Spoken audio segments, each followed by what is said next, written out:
Hello student, welcome to law and legal. भैया आज हम देखेंगे law relating to suit by and against government और पब्लिक ऑफिसर। यानी कि इस टॉपिक का मतलब ये है कि कब एक गवर्नमेंट किसी कॉमन पर्सन या सिटीजन पे केस कर सकती है, किस तरह कर सकती है वो हम देखेंगे। कब एक कॉमन पर्सन किसी गवर्नमेंट या कोई सरकारी ऑफिसर पर केस कर सकता है वो आज हम इस लेक्चर में देखेंगे। तो चलो स्टार्ट करते हैं। हेलो, चलो पहला है title of the suit. Case में किसका नाम लिखा जाएगा, सेक्शन 79 के तहत हमें पता चलता है। देखिए इसमें क्या बताया गया है कि जब भी कोई कॉमन पर्सन अगर किसी सरकारी गवर्नमेंट या सरकार के ऊपर केस करता है तो फिर अगर वो जिस भी सरकार पर केस कर रहा है, जैसे कि अगर सेंट्रल है तो सेंट्रल में हम क्या नाम लिखेंगे, अगर स्टेट गवर्नमेंट है तो वहाँ क्या लिखा जाएगा, इन दोनों को बताया जाएगा इस सेक्शन में। अगर कोई सरकारी ऑफिसर या सरकारी गवर्नमेंट किसी कॉमन पर्सन पे केस करता है तो वहाँ पे क्या लिखा जाएगा, यानी कि प्लेंटिफ कौन होगा, डिफेंडेंट कौन होगा, किस तरह नाम लिखा जाएगा वो इसमें पता चलता है। तो देखो अगर आप कोई भी कॉमन पर्सन, ठीक है, देखो हम एग्जाम्पल से लेते हैं। यहाँ पे अनुज है,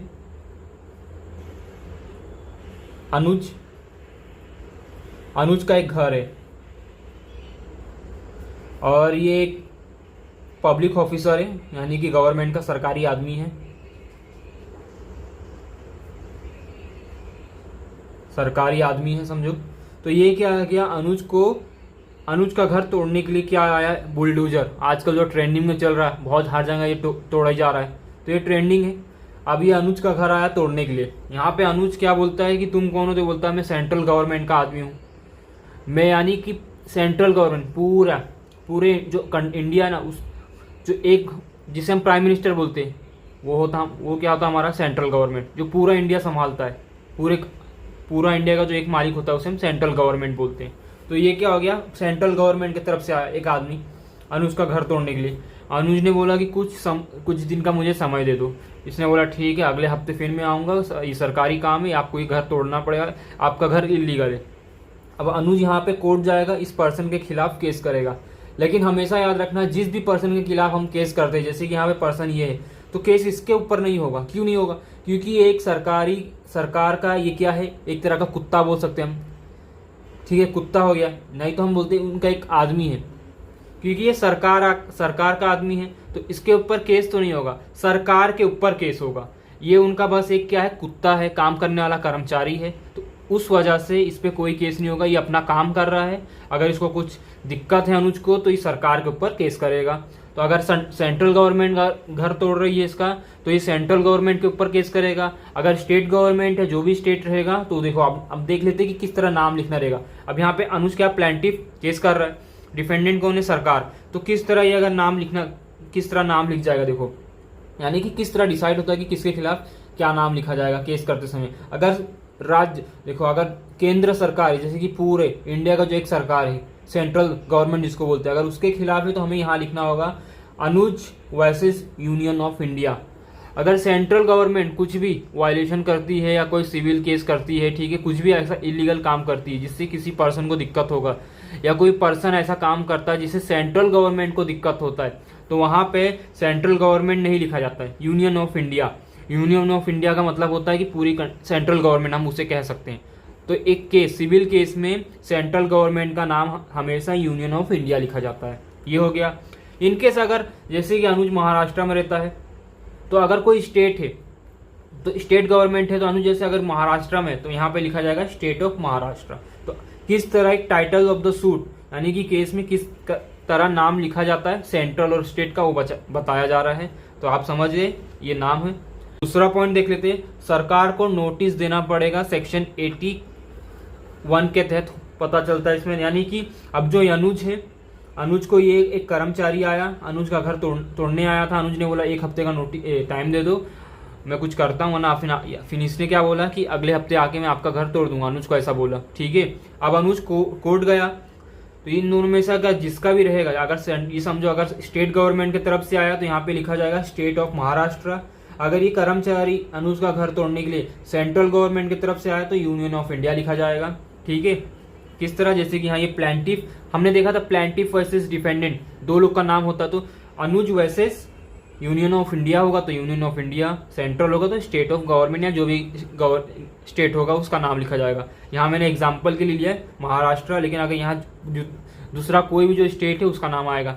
ठीक है, अब ये करने के बाद अनुज को नोटिस देना पड़ता है। देखो अब जैसे कि यहाँ ये आदमी अनुज का घर तोड़ने आया था, अनुज ने बोला कि 1 हफ्ते का टाइम दे दो, तो अनुज ने 1 हफ्ते का टाइम लेके उसी 1 हफ्ते में क्या किया, सरकार के पास गया। यानी कि अनुज को इस पर्सन यानी किसी भी सरकार पर केस करने से पहले, उस सरकार को 2 महीना पहले, केस करने से पहले, जैसे कि 2 महीने बाद अनुज केस करने वाला है सरकार पर, तो 2 महीने पहले उसको क्या करना पड़ेगा, सरकार को एक रिटर्न नोटिस लिख के देना पड़ेगा कि मैं आपके खिलाफ 2 महीने बाद केस करने वाला हूं कोर्ट में। ऐसा चाहे वो कोई भी सरकार हो, सेंट्रल हो या स्टेट। तो सेक्शन 81 के तहत आपको क्या करना पड़ेगा, सरकार को 2 महीने पहले केस, यानी कि केस के 2 महीने पहले, जब आप केस करने वाले उसके 2 महीने पहले दोनों सरकार में से किसी को भी आप एक रिटर्न लीगल नोटिस देना पड़ेगा। ये एडवोकेट के थ्रू बनता है, वही आप बना के आपको देगा, तो इन दोनों को भेजा जाएगा। अब इनको ये क्यों दिया जाता है, इनको बताया जाता है कि गवर्नमेंट को कि मैं आपके खिलाफ ये कंप्लेंट कर रहा हूँ, कोई समस्या है, कोई ऐसा आपका ऑफिसर आया था, ऐसा ऐसा काम किया इलीगल, कुछ कोई भी रीजन हो सकता है, आप उसके खिलाफ उन पे केस कर सकते हो। अब देखो उसमें जरूरी क्या है, अगर आप सेंट्रल गवर्नमेंट के खिलाफ केस फाइल कर रहे हो तो उनको नोटिस, तो अगर सेंट्रल गवर्नमेंट का है मैटर है, उसके साथ मैटर है, तो सेक्रेटरी को आप नोटिस दोगे। अगर स्टेट गवर्नमेंट के साथ मैटर चल रहा है, केस कुछ फाइल करना है, तो सेक्रेटरी उसके साथ कलेक्टर को भी दे सकते हो। ठीक है, इन दोनों में से किसी एक को दे सकते हो, जिससे रिलेटेड आपका सिचुएशन रहेगा।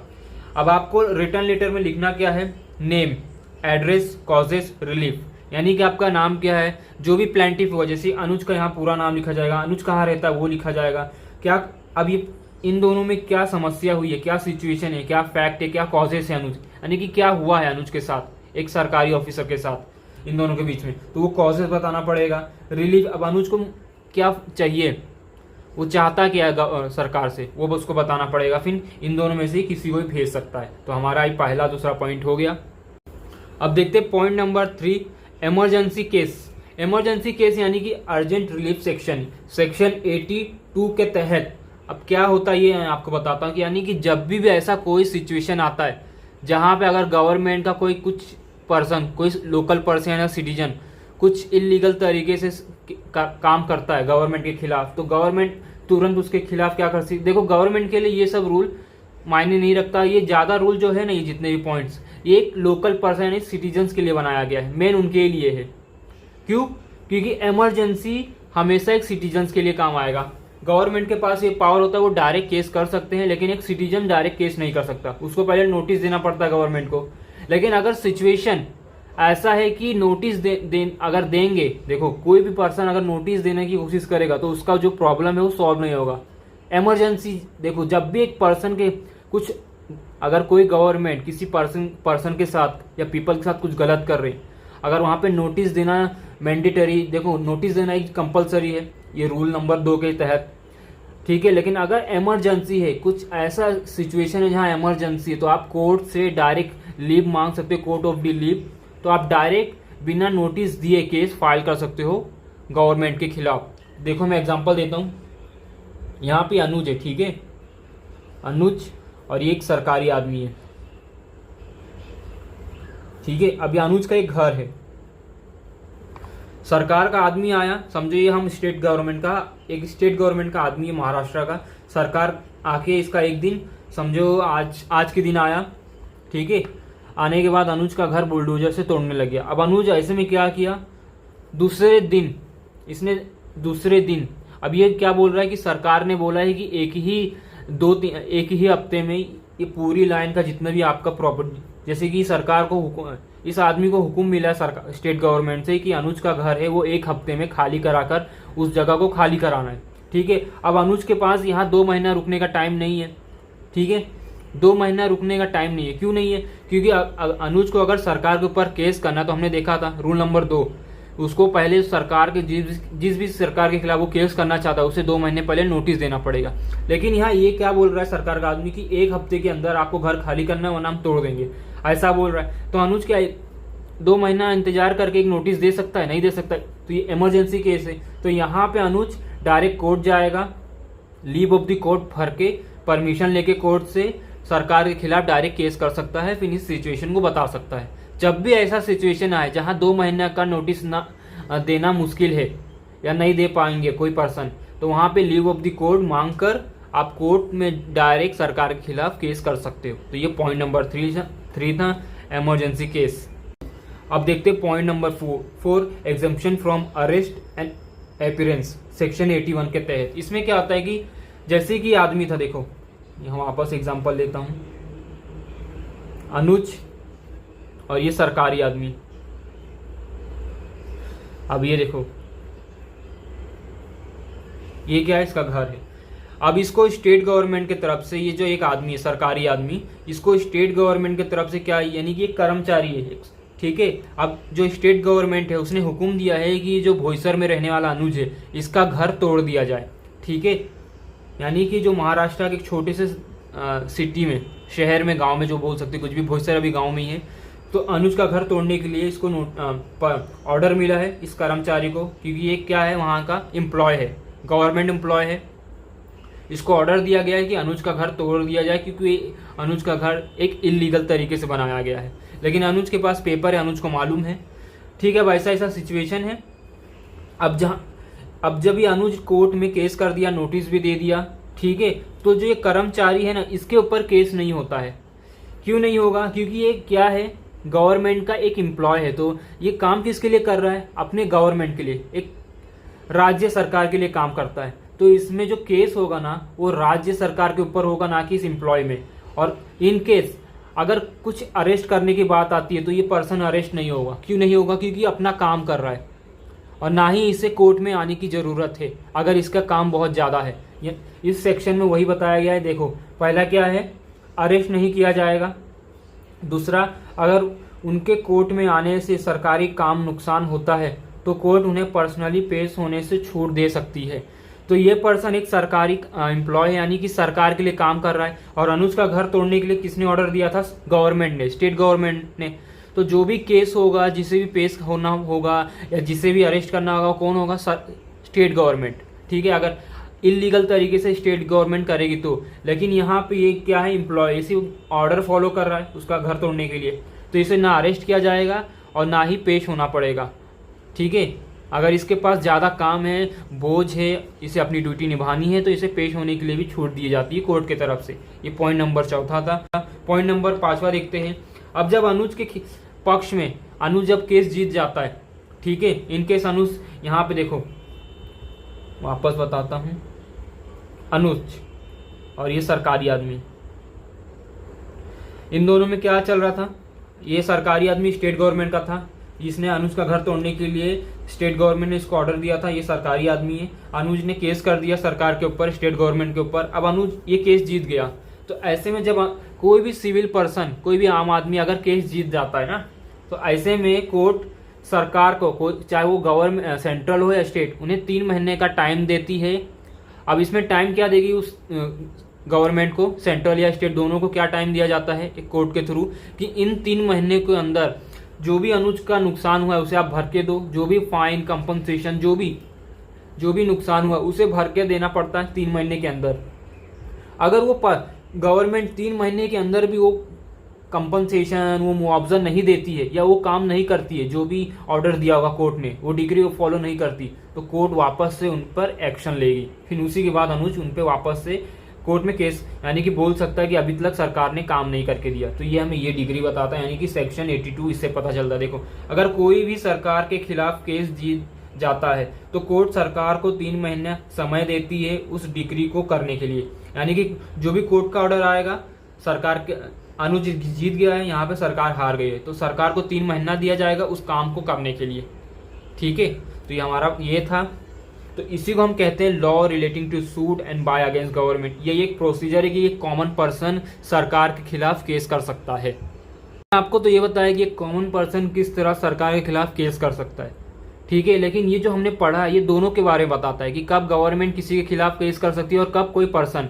लेकिन आपने अभी जो आपने वीडियो पूरा देखा वो पूरा मैंने आपको बताया कि कॉमन पर्सन से रिलेटेड। अब यहाँ पे छोटा सा आपको बता देता हूँ कि एक गवर्नमेंट किस तरह की भी किसी भी कॉमन पर्सन पे केस कर सकती है। वो जो पॉइंट है वही फॉलो होता है, लेकिन कुछ ऐसा है वहां पे हमें एक कॉमन पर्सन सरकार को 2 महीने पहले नोटिस देना पड़ता है केस करने से पहले। लेकिन सरकार अगर किसी भी पर्सन पर किसी भी आदमी पे केस करती है, ठीक है, तो वहां सरकार को कोई नोटिस देना नहीं पड़ता है। ये सरकार को छूट मिली गई है, सरकार को नोटिस नहीं देना पड़ता है।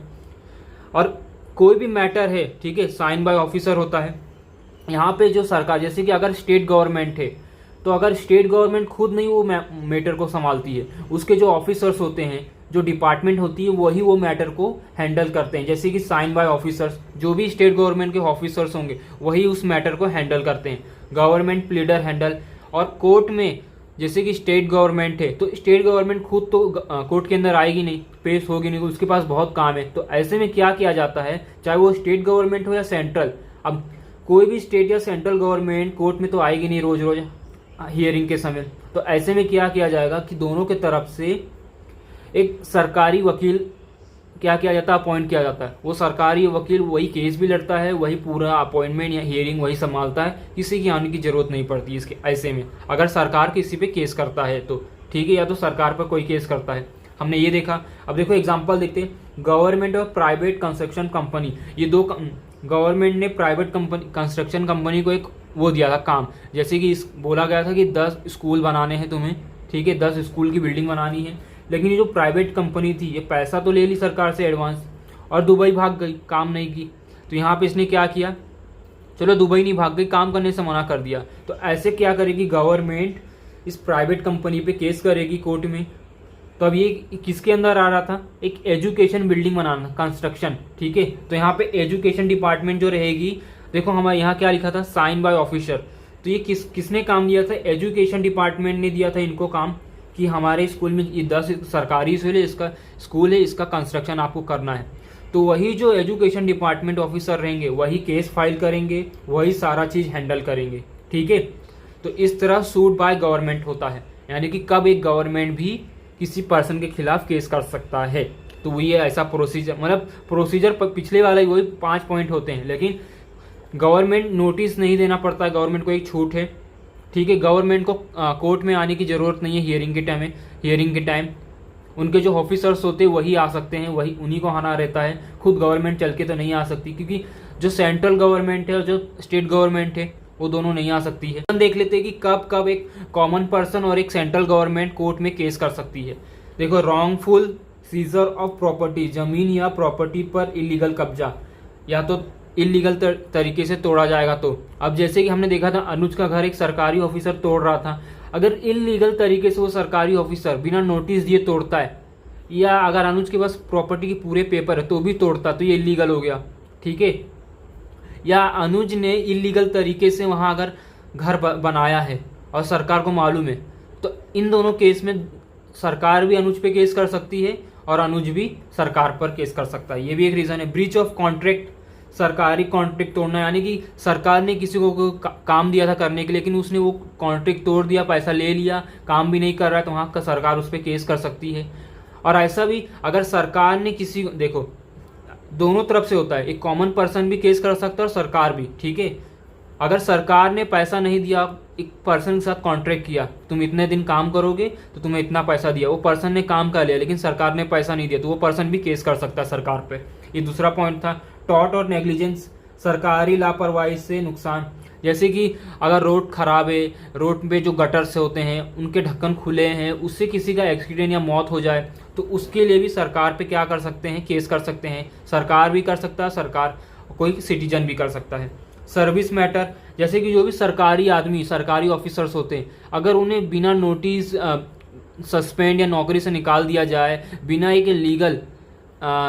बिना लीगल रीज़न के, यानी कि कोई रीज़न नहीं बताया जाए, बिना रीज़न के उन्हें निकाल दिया जाए, तो ऐसे में कोई भी सरकारी ऑफिसर उन पर केस कर सकता है। और अगर सरकार किसी आदमी को ऑफिस में काम करने के लिए रखी है, अगर वो आदमी इलीगल तरीके से काम करता है या सरकार की बात नहीं मानता है, तो वहाँ पे सरकार भी केस कर सकती है। तो ये था हमारा आज का टॉपिक। आई होप आपको अच्छा लगा होगा। आज के लिए बस, चलो बाय।